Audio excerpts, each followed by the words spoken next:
Doğu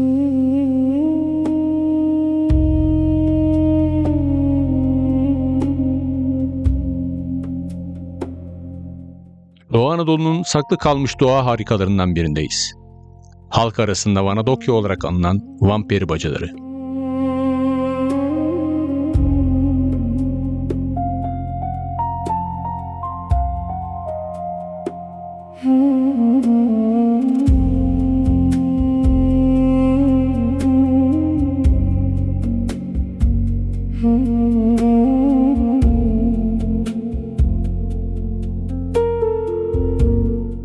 Van şehir merkezine yaklaşık 120 kilometre uzaklıkta bulunan bu bölgeye ulaşım, Başkale yönüne doğru ilerleyen karayolu üzerinden sağlanıyor.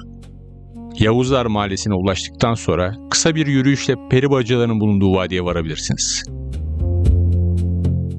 Vanadokya'daki Peri Bacaları, milyonlarca yıl önce meydana gelen volkanik faaliyetlerin ardından oluşan tüf ve benzeri yumuşak kayaçların rüzgar ve su erozyonuyla aşınması sonucu ortaya çıkmış durumda.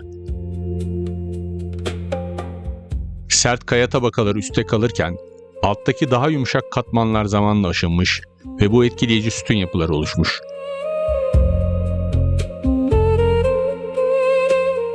Her biri farklı bir forma sahip bu doğal heykeller, günün farklı saatlerinde ışığın da etkisiyle bambaşka bir görünüme bürünüyor. Vanadokya henüz doğallığını koruyor. Ziyaret ederken çevreye ve oluşumlara zarar vermemek ve doğayı olduğu gibi bırakmak büyük önem taşıyor. Eğer yolunuz Doğu Anadolu'ya düşerse, bu güzel doğa oluşumlarına programınızda mutlaka yer vermeye çalışın. İyi seyirler.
Hmm.